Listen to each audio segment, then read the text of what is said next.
Hi, ഞാൻ പ്രതാപൻ.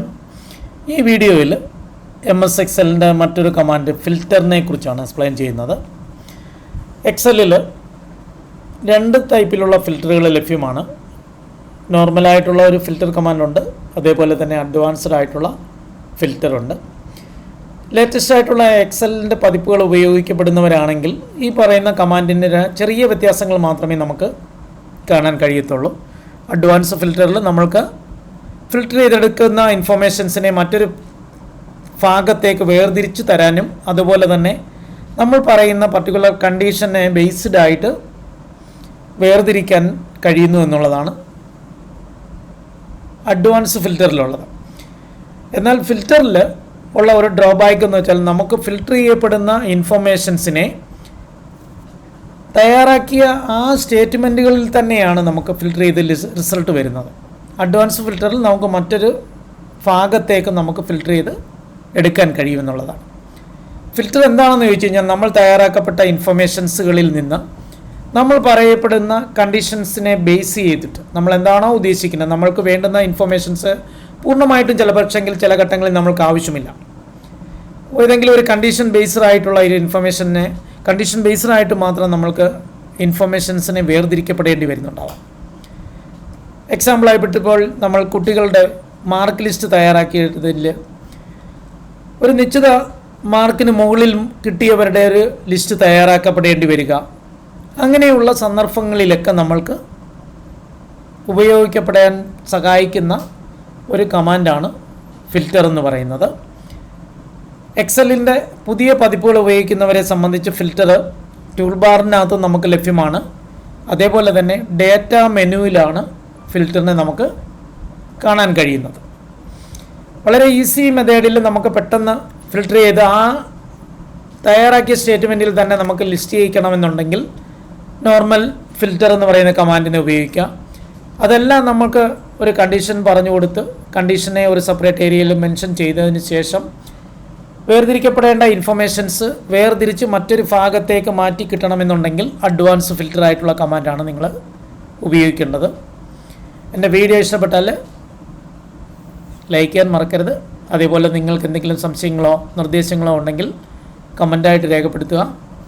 ഇതുവരെയും എൻ്റെ ചാനൽ സബ്സ്ക്രൈബ് ചെയ്യാത്ത പ്രിയ സുഹൃത്തുക്കൾ ദയവായിട്ട് സബ്സ്ക്രൈബ് ചെയ്യുക. നിങ്ങളുടെ സുഹൃത്തുക്കളിലേക്കും എൻ്റെ വീഡിയോ ഷെയർ ചെയ്യണം. ഞാൻ അപ്ലോഡ് ചെയ്യപ്പെടുന്ന വീഡിയോകൾ നിങ്ങളുടെ യൂട്യൂബ് ആപ്ലിക്കേഷൻ മൊബൈലിലെ യൂട്യൂബ് ആപ്ലിക്കേഷനിൽ നോട്ടിഫിക്കേഷൻ ലഭ്യമാകണമെങ്കിൽ ബെൽ ബട്ടൺ കൂടി നിങ്ങൾ ഓണാക്കിയിട്ടാൽ മാത്രം മതിയാവും. അപ്പോൾ ഞാൻ അപ്ലോഡ് ചെയ്യപ്പെടുന്ന ഓരോ വീഡിയോസുകളും നിങ്ങൾക്ക് നോട്ടിഫിക്കേഷനായിട്ട് യൂട്യൂബിൽ നിങ്ങൾക്ക് ലഭ്യമാകുന്നതായിരിക്കും. നമ്മൾക്ക് എങ്ങനെ എക്സലിൽ ഫിൽറ്ററും അഡ്വാൻസ് ഫിൽറ്ററും സഹായത്തിൽ ഡേറ്റകളെ വേർതിരിക്കാമെന്ന് നമുക്ക് നോക്കാം. ഇവിടെ ഞാൻ സിമ്പിളായിട്ടുള്ള ഒരു സ്റ്റേറ്റ്മെൻറ്റ് തയ്യാറാക്കിയിട്ടുണ്ട്. അതിനകത്ത് കുറേ കുട്ടികളുടെ പേരുകളും അവർക്ക് കിട്ടിയിരിക്കുന്ന മാർക്കുകളും ആണ് ഞാൻ തയ്യാറാക്കിയിരിക്കുന്നത്. നമ്മൾക്ക് ഈ പ്ലേസിൽ തന്നെയാണ് ഫിൽറ്റർ ചെയ്ത് കിട്ടേണ്ടതെന്നുണ്ടെങ്കിൽ നമ്മൾ ഒന്നുകിൽ മൗസ് പോയിൻ്റ് ആ സ്റ്റാർട്ടിംഗ് പോയിന്റിൽ മെയിനായിട്ട് നമുക്കിവിടെ ഒരു ഹെഡിങ് ഉണ്ടായിരിക്കണം. അത് വളരെ ശ്രദ്ധിക്കണം നിങ്ങളെങ്കിൽ മാത്രമേ നമുക്ക് പൂർണ്ണമായിട്ടും ഫിൽറ്റർ എന്ന് പറയുന്ന കമാൻഡിലൂടെ മീനിങ് ഫുൾ ആയിട്ടുള്ള ഒരു വേർതിരിവിനെ നമുക്ക് ക്രമീകരിക്കാൻ പറ്റുള്ളൂ. അതല്ല എന്നുണ്ടെങ്കിൽ നിങ്ങൾ പൂർണ്ണമായിട്ടും അത് സെലക്ട് ചെയ്യുക. ഡേറ്റകൾ സെലക്ട് ചെയ്തതിന് ശേഷം നമ്മുടെ ടൂൾ ബാറിൽ നോക്കിയാൽ മതിയാവും. ഫിൽറ്റർ എന്ന് പറയുന്ന പുതിയ വെർഷൻ ആണെങ്കിൽ മാത്രമേ നിങ്ങൾക്കതിനെ കിട്ടത്തുള്ളൂ. റൈറ്റ് സൈഡിലേക്ക് പോയി കഴിഞ്ഞാൽ നമുക്ക് ഫിൽറ്റർ എന്ന് പറയുന്ന കമാൻഡ് കാണാൻ കഴിയും. സോർട്ട് ആൻഡ് ഫിൽറ്റർ എന്നുകൊണ്ട് ഉദ്ദേശിക്കുന്ന കമാൻഡാണ് അവിടെ ഉള്ളത്. അതിൽ നമ്മൾ ഫിൽറ്റർ എടുത്തു കഴിഞ്ഞാൽ നമ്മൾ സെലക്ട് ചെയ്ത ഏരിയയുടെ ടോപ്പിലുള്ള ഹെഡിങ്സിൻ്റെ റോയുടെ ഹെഡ് അല്ലെങ്കിൽ കോളത്തിൻ്റെ ഹെഡിങ്സിന് അവിടെ ഒരു പുതിയ ലിസ്റ്റഡ് ബട്ടൺ ക്രിയേറ്റ് ആയിട്ടുണ്ട്. അതിൽ ക്ലിക്ക് ചെയ്ത് കഴിഞ്ഞാൽ നമ്മൾക്ക് പുതിയ ഒരു സ്ക്രീൻ പ്രത്യക്ഷപ്പെടുന്ന ഒരു ഡയലോഗ് ബോക്സ് വരുന്നുണ്ടാവും. ആ ഡയലോഗ് ബോക്സിനകത്ത് ആദ്യത്തെ പാർട്ടെന്ന് പറയുന്നത് സോർട്ട് ചെയ്യാൻ സഹായിക്കുന്ന കമാൻഡാണ്. നമ്മൾ തയ്യാറാക്കപ്പെട്ടിരിക്കുന്ന സ്റ്റേറ്റ്മെൻറ്റിനെ ഒന്നുകിൽ അത് അസെൻഡിങ് ഓർഡറിലോ അല്ലെങ്കിൽ ഡിസെൻഡിങ് ഓർഡറിലോ ക്രമീകരിക്കാൻ വേണ്ടിയിട്ട് സഹായിക്കുന്ന ഒരു പാർട്ടായിരിക്കും അത്. സോർട്ട് ചെയ്യുക എന്ന് വെച്ചാൽ അറേഞ്ച് ചെയ്യുക. ആൽഫബറ്റിക്കൽ ഓർഡറിൽ നമ്മൾ തയ്യാറാക്കിയ ഇൻഫർമേഷൻസിനെ ക്രമീകരിക്കാൻ വേണ്ടിയിട്ടാണ് അത് യൂസ് ചെയ്യുന്നത്. അസെൻഡിങ് ഓർഡറിലാണെങ്കിൽ ആൽഫോട്ടിക് ഓർഡറിൽ തന്നെ ABCD ക്രമത്തിൽ സെറ്റ് ചെയ്ത് വരും. അതല്ലാതെ ഡിസെൻഡിങ് ഓർഡറിലാണെന്നുണ്ടെങ്കിൽ അത് റിവേഴ്സ് ഓർഡറിലായിരിക്കും അത് ക്രമീകരിക്കപ്പെടുന്നത്. ZY എന്നുള്ള രീതിയിലായിരിക്കും നമുക്ക് ക്രമീകരിക്കപ്പെടുന്നത്. അതേപോലെ തന്നെ നമുക്ക് സോർട്ട് ചെയ്യപ്പെടേണ്ട ഇൻഫോർമേഷൻസിനെ കളറിൻ്റെ ബേസിൽ നമുക്ക് സോർട്ട് ചെയ്യാൻ പറ്റും. അതിന് സഹായിക്കുന്നതാണ് ഇതിനകത്ത് മറ്റൊരു ഓപ്ഷൻ. അതിന് തൊട്ട് താഴെയാണ് ഫിൽറ്റർ ചെയ്യാൻ സഹായിക്കുന്ന കമാൻഡുകൾ ലഭ്യമാകുന്നത്. ഫിൽറ്റർ ചെയ്യുന്ന സമയത്തും നമുക്ക് കളറിനെ ബേസ് ചെയ്ത് വേണമെങ്കിൽ നമുക്ക് ഫിൽറ്റർ ചെയ്യാം. എന്ത് കളറാണോ കൊടുത്തിരിക്കുന്ന ആ കളറിനെ ബേസ് ചെയ്ത് ഫിൽറ്റർ ചെയ്യണമെങ്കിൽ അവിടെ ക്ലിക്ക് ചെയ്ത് കഴിഞ്ഞിട്ട് സെല്ലിൻ്റെ കളർ സെലക്ട് ചെയ്ത് കൊടുത്താൽ മാത്രം മതിയാവും. അതേപോലെ തന്നെ ഫോണ്ടുകൾ കൊടുത്തിട്ടുണ്ടെങ്കിൽ ഫോണ്ടിൻ്റെ കളർ കൊടുത്തിട്ടുണ്ടെങ്കിൽ അങ്ങനെ. അതുപോലെ തന്നെ സെല്ലിന് ഐക്കൺ കൊടുത്തിട്ടുണ്ടെങ്കിൽ ഐക്കണുകളെ ബേസ് ചെയ്ത് നമുക്ക് ഫിൽറ്റർ ചെയ്യാം. അതായത് നമ്മൾ ഫിൽറ്റർ ചെയ്യുന്നതിന് വേണ്ടി ഉപയോഗിക്കുന്ന മാനദണ്ഡം എന്താണെന്ന് വെച്ചാൽ അതാണ് അവിടെ ഉദ്ദേശിക്കുന്നത്. അടുത്തത് ചൂസ് 1 ആണെന്നുണ്ടെങ്കിൽ ഇതാണ് അവിടെ നോർമലി നമുക്കിപ്പോൾ ഏതെങ്കിലും ഒരു പർട്ടിക്കുലർ ഒരാളുടെ മാത്രം ഇൻഫർമേഷനെ വേർതിരിക്കാമെന്നുണ്ടെങ്കിൽ അതാണ് ചൂസ് 1 കൊണ്ട് ഉദ്ദേശിക്കുന്നത്. ഇപ്പോൾ എനിക്ക് ഒരാളുടെ പേര് ആ ആളുടെ മാത്രം നമുക്ക് കിട്ടിയാൽ മതി. അതല്ലെങ്കിൽ 2-3 പേരുടെ ആളുകളുടെ വിവരങ്ങൾ മാത്രം ലിസ്റ്റ് ചെയ്താൽ മതി എന്നുണ്ടെങ്കിൽ ഇതേപോലെ സെലക്ട് ചെയ്തതിന് ശേഷം അപ്ലൈ ഫിൽറ്റർ എന്ന് പറയുന്ന കമാൻഡ് നമ്മൾ കൊടുത്താൽ മതിയാവും.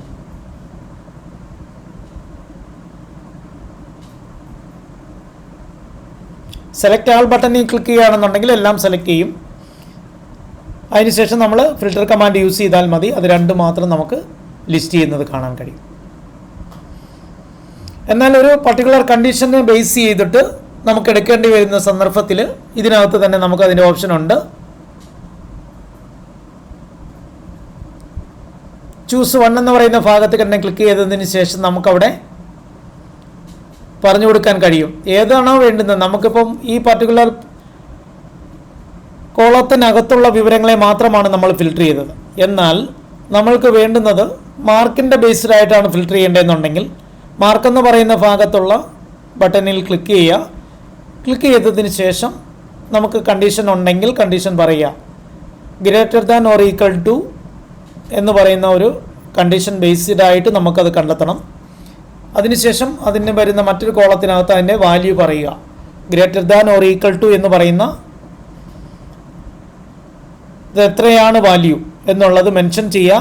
അതിനുശേഷം അപ്ലൈ ഫിൽറ്റർ കൊടുത്തു കഴിഞ്ഞാൽ നമ്മൾക്ക് ഈ പറഞ്ഞ കണ്ടീഷൻ ബേസ്ഡ് ആയിട്ട് ഇൻഫർമേഷൻസിനെ നമുക്ക് അവിടെ ഫിൽറ്റർ ചെയ്ത് കാണാൻ കഴിയും. അതിൽ ക്ലിയർ ഫിൽറ്റർ ബട്ടൺ ക്ലിക്ക് ചെയ്ത് കഴിഞ്ഞാൽ നമുക്ക് ഇപ്പോൾ നിലവിൽ നമ്മൾ പറഞ്ഞ കണ്ടീഷൻ ബേസ്ഡ് ആയിട്ടാണ് ഇപ്പോൾ ലിസ്റ്റ് ചെയ്തിരിക്കുന്നത്. ബാക്കി ഡേറ്റകളെല്ലാം ഹൈഡ് ആയിട്ടുണ്ട്. അപ്പോൾ നോർമലി നമുക്ക് എല്ലാ ഡീറ്റെയിൽസും കാണണമെന്നുണ്ടെങ്കിൽ ഒന്നുകിൽ ക്ലിയർ ബട്ടൺ നമ്മൾ സെറ്റ് ചെയ്ത് കൊടുത്തു കഴിഞ്ഞാൽ വീണ്ടും തിരിച്ചതേപോലെ തന്നെ വരും.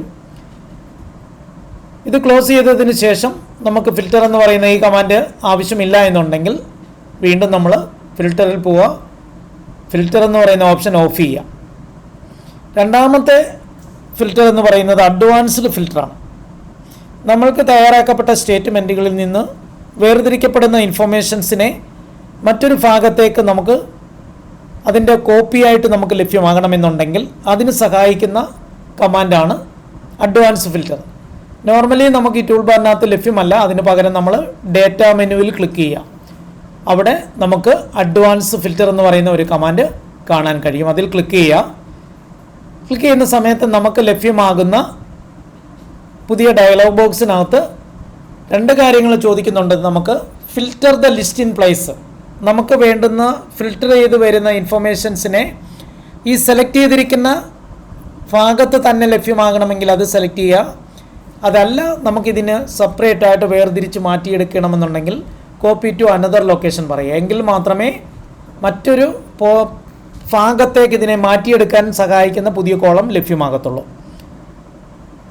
അത് സെലക്ട് ചെയ്തതിന് ശേഷം അടുത്ത സ്റ്റെപ്പിൽ ചെയ്യേണ്ടത് ലിസ്റ്റ് റേഞ്ചാണ്. നമുക്ക് എവിടെ മുതൽ എവിടെ വരെയുള്ള ഡേറ്റകളെ ഉപയോഗിച്ചുകൊണ്ടാണ് ഫിൽറ്റർ ചെയ്യേണ്ടത്. അതിന് വേണ്ടിയിട്ടാണ് ലിസ്റ്റ് റേഞ്ച് കൊണ്ട് സെലക്ട് ചെയ്യുന്നത്. അത് നമുക്ക് സെലക്ഷൻ ഇല്ലാതെയാണ് നിങ്ങൾ പോകുന്നതെന്നുണ്ടെങ്കിൽ അവിടെ ക്ലിക്ക് ചെയ്തതിന് ശേഷം വീണ്ടും സെലക്ട് ചെയ്ത് കൊടുക്കാവുന്നതെന്ന്. അപ്പോൾ അവിടെ സെലക്ഷൻ ഓട്ടോമാറ്റിക്കലി വന്നു കഴിഞ്ഞു. Next one criteria range. Criteria എന്നുകൊണ്ട് ഉദ്ദേശിക്കുന്നത് കമ്പ്യൂട്ടറിനെ സംബന്ധിച്ച് കണ്ടീഷൻ എന്നാണ്. ഒരു പർട്ടിക്കുലർ കണ്ടീഷൻ ബേസ്ഡ് ആയിട്ട് നമുക്ക് ഇതിനെ വേർതിരിക്കപ്പെടണം. ഏതെങ്കിലും ഒരു പർട്ടിക്കുലർ സെല്ലിനകത്തുള്ള വാല്യൂ ഇന്നതിന് മുകളിലാണ് അല്ലെങ്കിൽ ഇന്ന വാല്യൂ എന്നുള്ളതാണ് കണ്ടുപിടിക്കുക. അല്ലെങ്കിൽ പല ഡിപ്പാർട്ട്മെൻറ്റുകൾ വേർതിരിക്കപ്പെടേണ്ടി വരിക, അങ്ങനെയൊക്കെയുള്ള സന്ദർഭത്തിൽ അതാണ് കണ്ടീഷൻ എന്ന് പറയുന്നത് കൊണ്ട് ഉദ്ദേശിക്കുന്നത്. അപ്പം നമുക്ക് അതിൻ്റെ റേഞ്ചുകൾ നമ്മൾ സെലക്ട് ചെയ്ത് കൊടുക്കാം. ഇനി എന്നിട്ട് അടുത്ത സ്റ്റെപ്പിൽ ഇതെവിടേക്കാണ് പേസ്റ്റ് ചെയ്യേണ്ടത് അത്രയും ഏരിയ നമ്മൾ സെലക്ട് ചെയ്ത് കൊടുക്കുക. നമ്മളൊരു പക്ഷെങ്കിൽ സെലക്ട് ചെയ്യുന്ന ഏരിയ മതിയായിട്ടുള്ള അതിൽ കൂടുതലാണ് വരുന്നതെന്നുണ്ടെങ്കിൽ ഓട്ടോമാറ്റിക്കലി തന്നെ അത് എക്സ്പാൻഡ് ചെയ്യുന്നതാണ്. അതേപോലെ മറ്റൊരു ഓപ്ഷൻ എന്ന് പറയുന്നത് യൂണിക് റെക്കോർഡ് ഉള്ളി, ചിലപ്പോൾ റിപ്പീറ്റ് ചെയ്ത് വരുന്നുണ്ടാവാം, അങ്ങനെയുള്ളവ നമുക്ക് ഒഴിവാക്കപ്പെടും എന്നുള്ളതാണ്. അതാണ് യൂണിക് റെക്കോർഡ്സ് ഉള്ളി കൊണ്ട് ഉദ്ദേശിക്കുന്നത്. അതിനുശേഷം നമ്മൾ ഓക്കെ ബട്ടൺ ക്ലിക്ക് ചെയ്താൽ മതിയാവും. അതായത് ഡ്യൂപ്ലിക്കേറ്റ് ആയിട്ട് വരുന്ന, അതായത് ഒന്നിൽ കൂടുതൽ വന്നിട്ടുണ്ടെങ്കിൽ അത് ഷോ ചെയ്യത്തില്ല എന്നുള്ളതാണ്. അത് ചില സന്ദർഭങ്ങളിൽ നമുക്ക് അത് ആവശ്യകത വരുന്നുണ്ടാവാം. ഓക്കെ കൊടുക്കുക. കൊടുത്തു കഴിഞ്ഞാൽ നമുക്കവിടെ പറഞ്ഞ കണ്ടീഷൻ ബേസ്ഡ് ആയിട്ട് ഇൻഫർമേഷൻസ് ലഭ്യമായിട്ടുണ്ട്. ഓക്കെ.